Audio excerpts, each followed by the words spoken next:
పోయి తెచ్చుకొని బతికినారు, కాయగడ్డలు తిని బతికినారు. ఇట్లా మామూలుగా కాదు, ఇవి రూపాయలు ఇప్పుడు పుట్టినాయి. కాయగడ్డలు తిని బతికినారు. ఈ పొలాల బండే బియ్యం తిని బతకాల. మా కులం అంతా కాయ గడ్డలు తినుకుంటా, గునుగు పూత, చింతపూత తినుకుంటా, చింతపాకు కూర వండుకొని తిన్న జాతి మాది. ఏమని తింటారు మాంసాలు మీరు? భూమి మీద ఎన్నున్నవో దుప్పి, మనమేకము, కుందేలు అన్ని భూమి మీద జంతువులను తింటాము, కాకింది తప్ప అన్ని తింటాం. అన్ని తింటారు. ఏడ ఉంటారు? ఇన్నే ఉంటారా? ఇక్కడ ఉంటాం, కన్నెపల్లికి వెళ్ళి ఉంటాం. కన్నెపల్లికి అడవిలో ఉంటాం.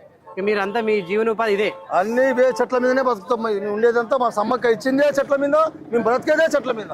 మరి ఇప్పుడు అంటే జాతర కాబట్టి జనాలు వస్తారు, మరి మిగతా టైంలో ఎక్కడి నుంచి అయినా వస్తాడు. నా చెట్టు బలం ఉంటే, నా తల్లి బలం ఉంటే ఖచ్చితంగా వస్తారు వాళ్ళు. వాళ్ళకి నా పొట్ట మందం ఇష్టపోతూనే ఉంటాం. మరి ఇప్పటిదాకా ఏదో జాతకం చెప్పినట్టు అంతా చూసిర్రు, అదేంది? చూస్తాము. మా తల్లి ఇచ్చిన ఆజ్ఞను బట్టి గవ్వల పంచాంగం తోటి అమ్మ చెప్పినట్టుగా